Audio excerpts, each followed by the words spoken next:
अपने अवगुणों को कहा था ठाकुर जी ने, रुक्मिणी महारानी ने सबका अर्थ और पलट दिया और सब गुण बना दिए। ठाकुर जी बोले वाह रुक्मिणी वाह, अगर मैं आज तुमसे मजाक नहीं करता, विरोध नहीं करता, तो कैसे पता चलता कि आप बड़ी विद्वान हैं। प्रेम से बोलो राधे राधे। हमारे यूपी में एक कहावत कहा जाता है, हमारे यूपी में, कि जितना ज्ञान पंडित जी के पतरा में, पतरा समझते हो ना, वो पंचांग में, तो जितना ज्ञान पंडित जी के पतरा में उतना ज्ञान पंडिताइन के अचरा में। जितना पंडित जी पतरा देख के बताएंगे पंडिताइन तो उतने उनके आंचल की खूंट में बंधी रहती है। अच्छा सही भी है, ये हर घर की कहानी।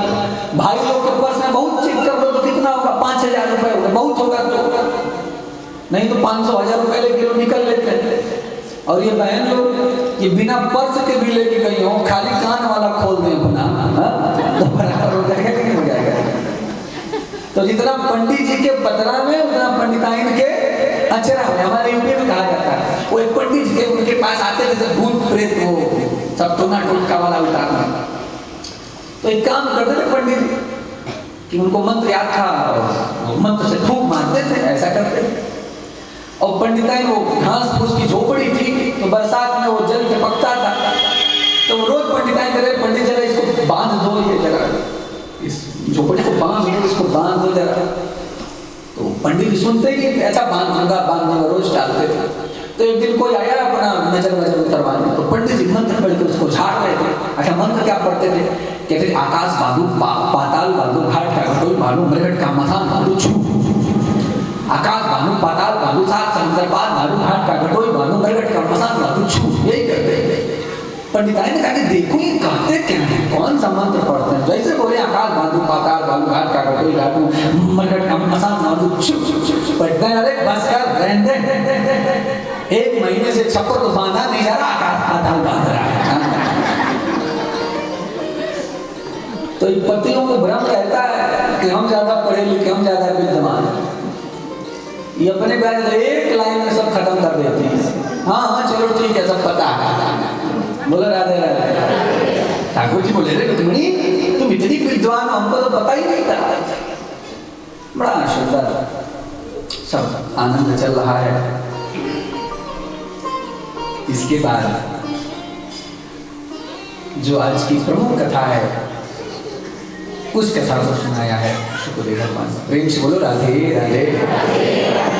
अब तक तो परीक्षित जी सुखदेव भगवान से प्रश्न पूछते हैं और सुखदेव भगवान उसके उत्तर में कथा सुनाते हैं। लेकिन अब परीक्षित जी ने कहा गुरुदेव अब आपको जो कथा प्रिय हो वो कथा आप अपने मन से सुनो, जो आपको कथा प्रिय लगती है। तो सुखदेव भगवान ने सुदामा जी का चरित्र सुनाया है। अद्भुत चरित्र है महाराज।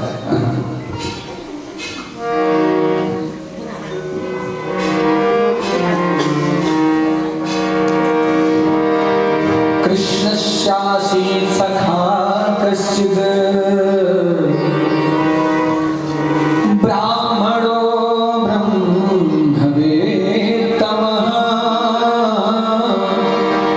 विरक्त इंद्रियार्थेषु प्रशान्तात्मा जितेन्द्रियः। ध्यान से सुनिएगा, बड़ी मधुर कथा है।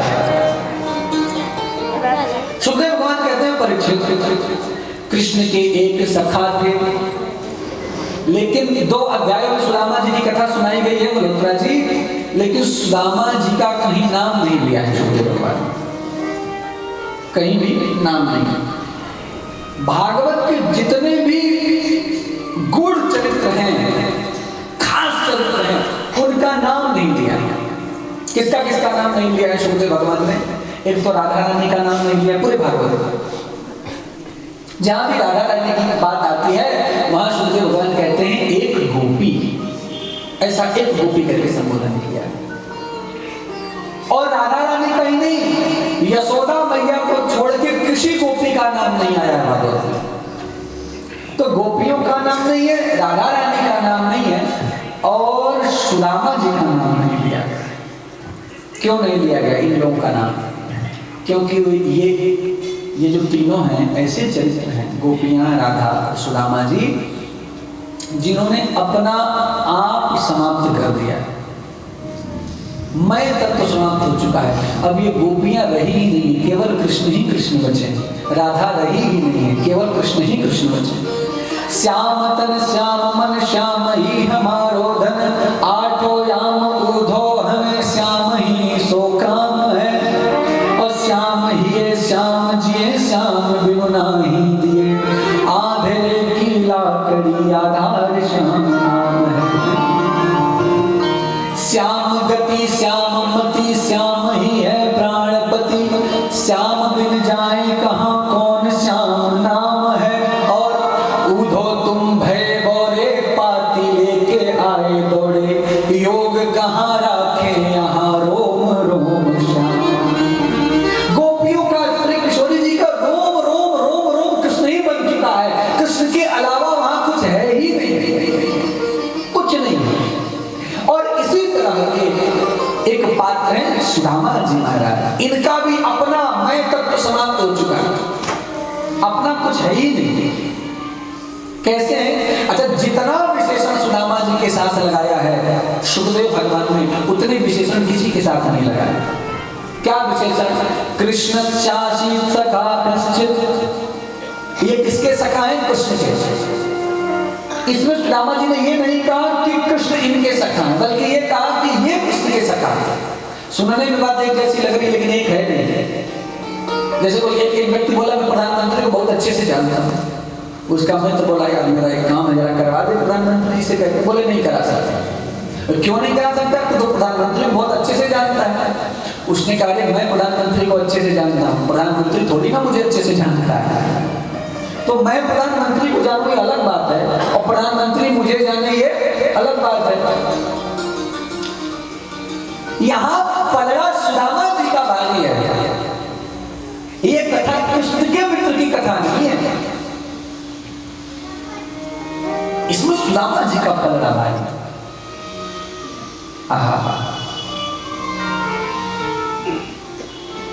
क्यों पलड़ा क्यों भारी? पता नहीं, गत वर्ष मैंने सुनाया था नहीं सुनाया था, सुनते हैं। सुदामा जी के विषय में हम लोगों ने कथा सुन रखी है कि गुरुकुल में कृष्ण और सुदामा एक साथ पढ़ते थे, और सुदामा जी ने कृष्ण के हिस्से के चने खा लिए थे, जिसके कारण वो दरिद्र हो गए। ये कथा हम लोग सुने हुए। लेकिन यह सुखदेव भगवान क्या कह रहे हैं? सुखदेव भगवान कहते हैं कृष्ण शासी सखा कश्चिद, ब्राह्मणो ब्रह्मवेत्तमः, विरक्त इंद्रियार्थेषु प्रशांतात्मा जितेन्द्रियः। सुदामा जी जन्म से ही ब्रह्मवेत्ता महापुरुष हैं। ब्राह्मणो ब्रह्मवेत्ता किसको कहा जाता है? जो नित्य अपनी आत्मा में रमण करे। प्रेम से बोलो राधे राधे। अपनी आत्मा में जो रमण करे, जो आत्म साक्षात्कार कर चुका हो, जो ब्रह्म साक्षात्कार कर चुका हो, उसको ब्रह्मवेत्ता कहते हैं।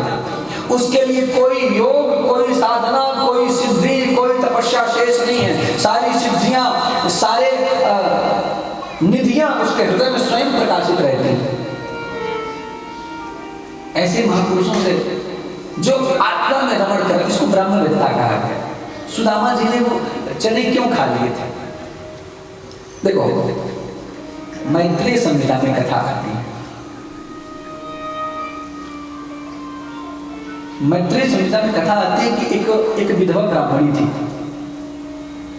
और घर में कोई संतान नहीं थी, विधवा थी, बड़ी गरीबी थी, और वो भिक्षा मांग के अपना जीवन यापन करती थी। एक आदर्शी का व्रत रखा उसने, और व्रत का पारण कर सकूं इसके लिए वो भिक्षा मांगने गई, तो किसी घर से चना भिक्षा नहीं मिला।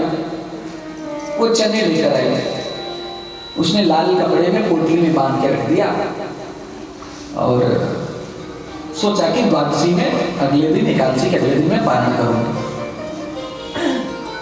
रात्रि के समय एक चोर घुसा उस ब्राह्मणी की कुटिया में, उसको और कुछ तो नहीं मिला, लाल कपड़े में बंधा चने की पोटली मिली, तो वो चोर वही चुरा के ले गया। अगले घर में चोरी करने गया, लोगों ने देख लिया और लोगों ने हल्ला मचाया, पकड़ो पकड़ो, मारो मारो, चोर है पकड़ो पकड़ो। वो वहां से भागा और लोगों से बचने के लिए सांदीपनि मुनि के आश्रम में घुस गया और गुरु माता के कक्ष में और जाकर छुप गया। सब लोग ढूंढने वाले जब नहीं मिला तो सब वापस चले गए। ये यहाँ से जान बचाकर अपनी वहां से भागा और घबराहट में वो चने की पोटली वहीं छूट गई, वहीं छूट गई। चोर तो भाग गया। इधर प्रातः काल स्नान आदि करके वो ब्राह्मणी पारण करने के लिए अपना चना ढूंढने गई तो चना नहीं मिला। उसको बड़ा क्रोध आया कि मेरे घर में वैसे ही कुछ नहीं और एक चना ही था, उसको भी चुरा के लेके चला गया। मैं श्राप देती हूँ, जो वो चना खाएगा वह परिवार सहित दरिद्र हो जाएगा, ऐसा श्राप देती। ब्राह्मणी ने ये श्राप नहीं दिया था कि जिसने चुराया है वो दरिद्र हो जाएगा, बल्कि ये श्राप दिया कि जो खाएगा वो दरिद्र हो जाएगा।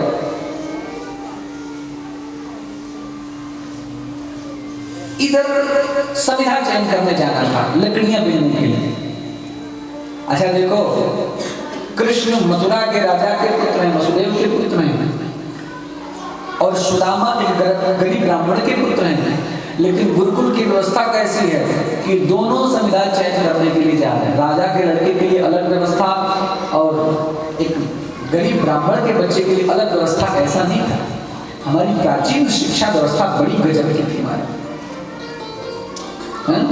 पहले प्राचीन क्या करें, मैं जिस गुरुकुल में पढ़ा हूँ, हमारे गुरुकुल में सख्त आदेश है कि कभी 1 रुपए भी शुल्क या वस्त्र या भोजन के नाम पर नहीं लिया जाता, कभी भी नहीं। क्यों? क्योंकि ऐसा माना जाता हमारे शास्त्रों में, विद्या बेचने का विषय नहीं है, विद्या को बेचना नहीं चाहिए। हमको हमारे गुरुकुल ने निःशुल्क वस्त्र, निःशुल्क भोजन, निःशुल्क पुस्तकें और निःशुल्क शिक्षा दी। उसका परिणाम क्या हुआ कि हम लोग जब विद्यार्थी जीवन से बाहर आए तो अभी हम भागवत जी पढ़ ही रहे थे वृंदावन में, अभी अध्ययन कर ही रहे थे।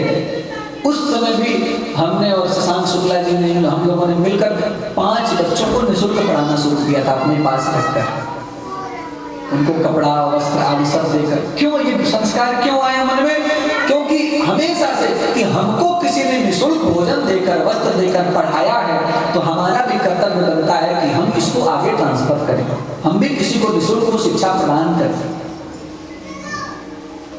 जब हम लोग कमाते तो थे नहीं, विद्यार्थी थे, तो हम लोगों ने क्या किया था, सब लोगों पे नियम लगा रखा था। मैंने माता जी पे नियम लगाया था कि इन सब 5 बच्चों का जो भी कपड़े का खर्च होगा मैंने माता जी को दिया हुआ था। आप लोग जो ब्रश, मंजन, साबुन की व्यवस्था थी वो मैंने अपने बड़े भाई को दिया हुआ था। ऐसे सबके ऊपर थोड़ी थोड़ी जिम्मेदारियां बांट के 5 बच्चों को हम लोग अपने पास रखते थे और निःशुल्क पढ़ाते, सब बच्चे अपनी अपनी जगह पाए। शिक्षा तो वास्तव में निःशुल्क ही होनी चाहिए, कम से कम शिक्षा का शुल्क नहीं होना चाहिए, शिक्षा बेचने खरीदने का। इसीलिए देखो आजकल समस्या क्या है ना, आजकल की शिक्षा ऐसी हो गई है, अब गुरु और शिष्य का वो जो गुरु ब्रह्मा गुरु विष्णु वाला की भावना थी वो नहीं रह गई है। अब तो वो ग्राहक और दुकानदार वाला रिश्ता हो गया। एक गुरु पढ़ाता है, मास्टर पढ़ाता बच्चों को, चलो बच्चों लिखो, गंगा पंजाब से निकलती है, गंगा लुधियाना से निकल, लिखो। एक लड़का खड़ा, गुरु जी गंगा तो गोमुख से निकलती है, आप लुधियाना लिखवा। मास्टर बोला चुप रहो, 3 महीने का तनख्वाह बाकी है, जब तक 3 महीने की सैलरी नहीं मिलेगी तब तक गंगा लुधियाना से निकलेगी। अब बताओ, ये ग्राहक और दुकानदार वाला रिश्ता रहेगा तो ऐसा ही होगा। इसलिए आजकल के बच्चे भी गुरुओं को कुछ नहीं समझते। अक्सर आता रहता है सूचना अखबारों में आ गया कि बच्चों ने अपने गुरु को ही पीट दिया, बच्चों ने गुरु को ही की बेइज्जती कर दी। आजकल के बच्चे भी बड़े खतरनाक हैं। एक बच्चे से मास्टर बोला कि सुनो, जब तुम्हारी उम्र में था तो मैं गणित के सवाल ऐसे चुटकियों में हल कर देता था।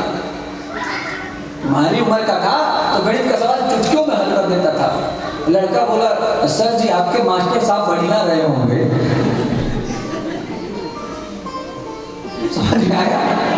हाँ, जिनको समझ नहीं आया वो कल भी समझ के हंस सकते हैं। बोलो रहते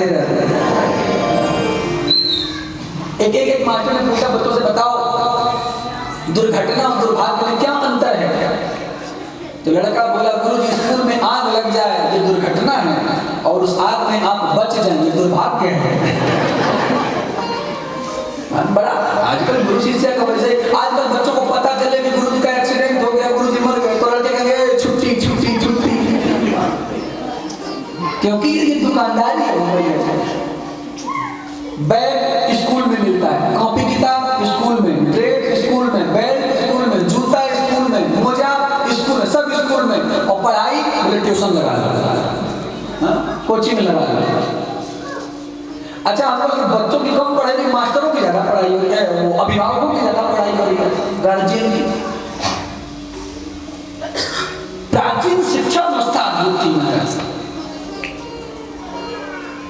वहां राजा का बेटा और गरीब का बेटा दोनों समान, शिक्षा समान होनी चाहिए। संविधान चेंज करने के लिए जाना था तो गुरु माता ने दोनों को बुलाया, सुदामा जी को, सुदामा तुम चले जाओ और किसी और एक विद्यार्थी को लेके जाओ और संविधान चेंज कर। सुदामा जी बोले, गुरु माता कृष्ण को ले जाओ। जानती थी कृष्ण जी बिना सुदामा रह नहीं पाता। हाँ, तुम कृष्ण को ले जाओ। कृष्ण और सुदामा की मित्रता कैसे हुई थी? सुदामा जी बड़े संकोची स्वभाव के, सीधे साधे, और कृष्ण हमारे परम चंचल। तो सीधे बच्चों को अक्सर जो बदमाश बच्चे होते हैं वो परेशान करते हैं। अक्सर बच्चे सुदामा जी को ऐसे छेड़ा करते हैं। एक दिन सुदामा जाते हैं, चरणों में कांटा लग गया। तो वर्णन है कि सुदामा जी ने दांत से, ठाकुर जी ने दांत से सुदामा जी के चरणों का वो कांटा निकाला, पैर पकड़ लिया और दांत से लगा के।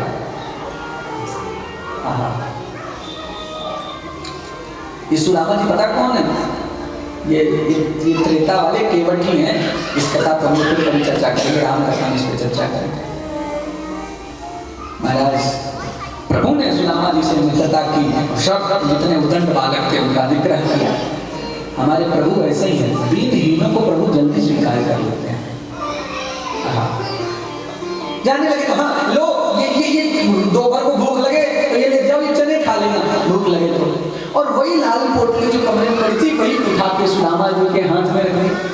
सुदामा जी के हाथ में जैसे ही वो चना आया, सुदामा जी तो ब्रह्मदत्ता महापुरुष है, अन्न हाथ में आते ही समझ गए ये तो शापित अन्न है, इस अन्न को शाप लगा हुआ है।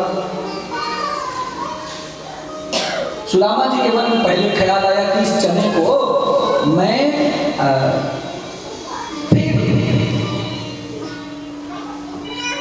इसको फेंक दो। प्रेम से बोलो राधे राधे। देखो भाई किसी का मोबाइल बज रहा है। बोल वृंदावन बिहारी लाल की जय। तो फेंक दो। फिर उनको ख्याल आया कि यदि इस चने को फेंक दूंगा कोई कुत्ता खा लेगा, कोई जीव खा लेगा, और वो बेचारे कई कई दिन तक भूखों रहना पड़ेगा, क्योंकि जो भी अन्न ये चना खाएगा वो दरिद्रता का उसको श्राप लग जाएगा, कई कई दिन उसको भोजन नहीं मिलेगा।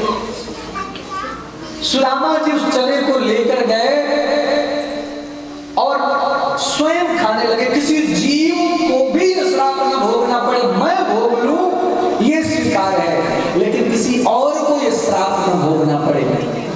तो सुदामा जी उस चना को स्वयं खाने लगे। और जब कटर कटर कट कट की आवाज आती तो ठाकुर जी पूछती, सुदामा क्या खा रहे हो, मुझे भी तो खिलाओ।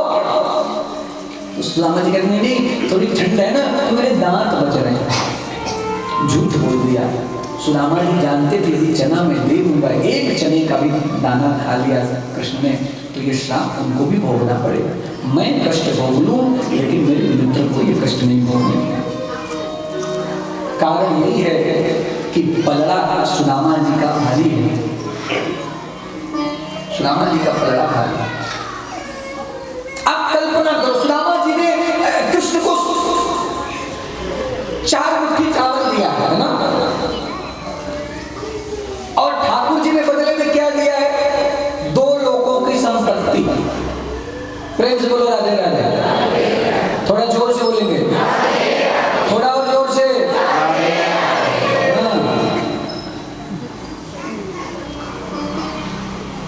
4 मुट्ठी चावल के बदले 2 लोग की संपत्ति। कई बार लोग कहते हैं महाराज ठाकुर जी कितने दयालु हैं, 2 लोग की संपत्ति दे, 2 लोग की संपत्ति 4 मुट्ठी चावल के बदले। अच्छा एक बात बताओ, ठाकुर जी के एक रूम में कितने ब्रह्मांड रहते हैं? ब्रह्मांड निकाया निर्मित माया रोम रोम प्रतिवेद का है। एक रूम में कई करोड़ ब्रह्मांड, एक रूम में। और एक मनुष्य के शरीर में कम से कम 3.25 करोड़ रोए होते हैं। अब यहां तो मल्होत्रा जी का भी कैलकुलेटर फेल कर जाएगा। कितने करोड़ अरब खरब संख महासंख ब्रह्मांड ठाकुर जी के शरीर में है।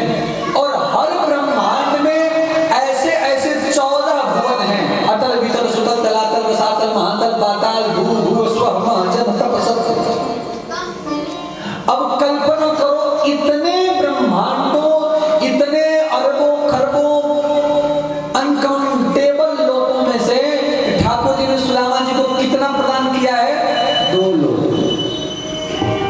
जिसके पास इतना है उसने 2 लोग दिया है।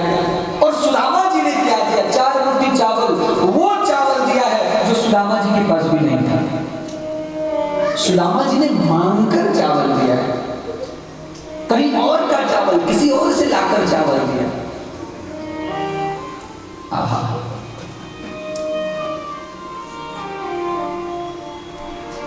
अभी आज ही मैं पढ़ रहा था कि अभी राम जन्मभूमि का 22 तारीख को प्रभु अपने महल में पधारेंगे, भगवान श्री रामचंद्र।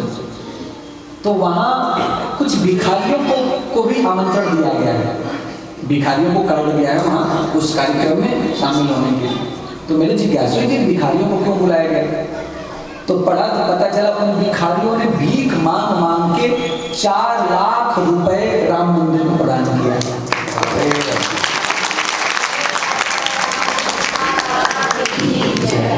आप कल्पना करो किसी अरबपति आदमी के 1 अरब रुपयों की अपेक्षा उन भिखारियों के 4 लाख भारी पड़ जाएगा। क्योंकि उनको उनकी भावना है तो मान कर और वहां राम राम जी को प्रदान किया। पलड़ा सुदामा जी का भारी है। और पलड़ा क्यों ना भारी है? आप कल्पना करो सुदामा जी के जीवन में अत्यंत गरीबी है, अत्यंत दरिद्रता है, पूरे परिवार को 4 दिन अन्न नहीं मिलता।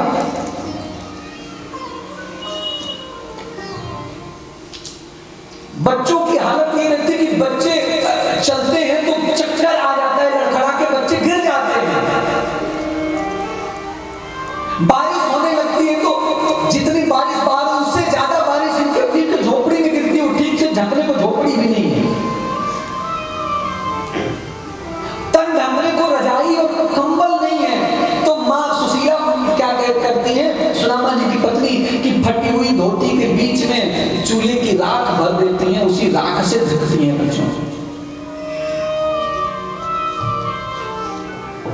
कई आस पड़ोस में कहीं पे कुछ यज्ञ होता, भंडारा होता, हवन आदि होता, तो बच्चे बेचारों को मन लगता कि माँ हम जाएं उनके घर खा के आ जाएं। तो माँ कहती नहीं बेटा, ब्राह्मणों को अन्न का दोष जल्दी लग जाता है, किसी के घर बिना बुलाए नहीं जाता है।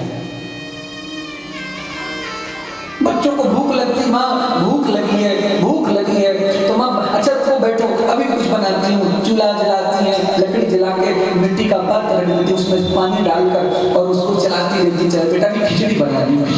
बच्चे देखते और सो जाते हैं। कभी 3 दिन 4 दिन में कभी भिक्षा में मिल गया तो मिल गया, नहीं सुदामा जी का जीवन ऐसे ही जा रहा है।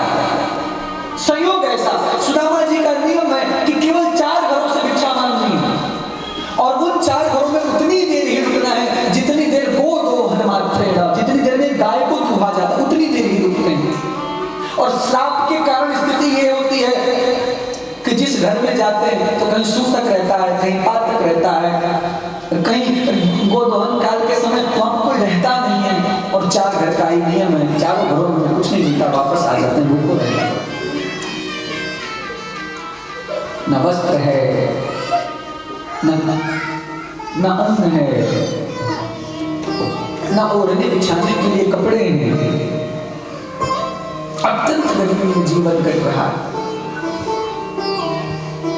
एक दिन ठाकुर जी द्वारिका में बैठे हुए सिंहासन पर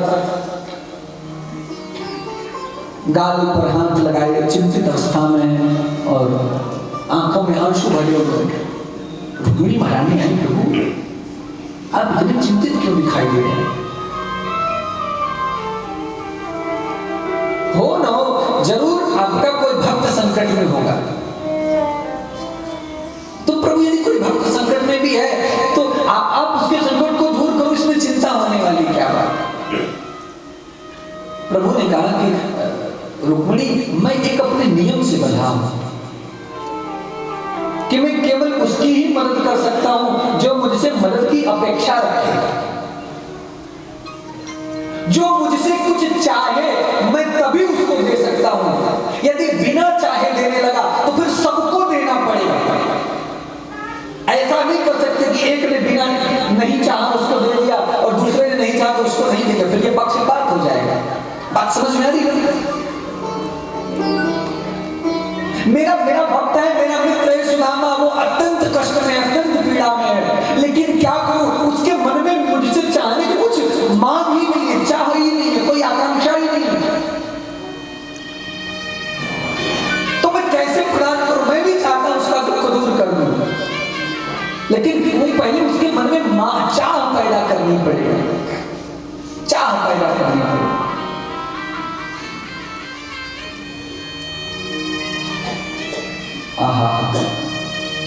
ठाकुर जी ने सोचा कि चाह पैदा करने के लिए करें क्या? सुदामा के मन में तो चाह पैदा नहीं होगा, क्यों? विरक्त इंद्रियार्थेषु प्रशांतात्मा जितेन्द्रियः। सुदामा जी के जीवन में गरीबी है, दरिद्रता है, अभाव है, लेकिन स्थिति अंदर की कैसी है? बोले प्रशांत आत्मा जितेन्द्रियः, उनकी आत्मा अत्यंत हर्षित है, अत्यंत प्रसन्न है। आपको एक बात बताऊं, भगवान को तो केवल शांत कहा गया है, शांताकारं भुजगशयनं, लेकिन सुदामा जी को प्रशांत कहा गया है। दो पात्रों को भागवत जी में प्रशांत कहा गया है, एक प्रहलाद जी को और दूसरा सुदामा जी को। शांत किसको कहते हैं? बोले जिसको अनावश्यक क्रोध न आए वो शांत है। आवश्यकता पड़ने पे क्रोध आए, बहुत हद हो जाती है तभी जिसको क्रोध आता है उसको बोलते हैं बहुत शांत है, उनको जल्दी क्रोध नहीं आता। लेकिन प्रशांत कौन है? पूरा उपसर्ग लगा हुआ है शांत में। प्रशांत वो है जिसको क्रोध आए ही ना। जिन परिस्थितियों के कारण नारायण क्रुद्ध होकर नृसिंह बन गए और पूरी धरती जलकर रसातल में जाने वाली थी, उन्हीं परिस्थितियों में प्रहलाद जी को कभी क्रोध नहीं आया। भगवान शांत हैं, प्रहलाद प्रशांत हैं, श्री कृष्ण शांत हैं, लेकिन सुदामा प्रशांत हैं। प्रशांतात्मा जितेन्द्रियः, प्रशांत। ठाकुर जी ने सोचा सुदामा के हृदय में तो कोई हलचल, कोई चाह नहीं पैदा होगी, लेकिन सुशीला जी के हृदय में हमको चाह पैदा करना पड़ेगा। प्रभु एक संत का वेश बनाकर आए और सुशीला महारानी के द्वार पर आकर आवाज लगाया, हो माते क्षाम देहि। सुशीला जी बाहर, माता कुछ भिक्षा दो। सुशीला जी गई, जाकर रसोई में देखा सब माट मटके खाली हैं, अन्न का एक दाना नहीं है। व्यथित हो गया मन कि आज गरीबी का आलम यह है कि आज दरवाजे से संत खाली हाथ जा रहा है। रोती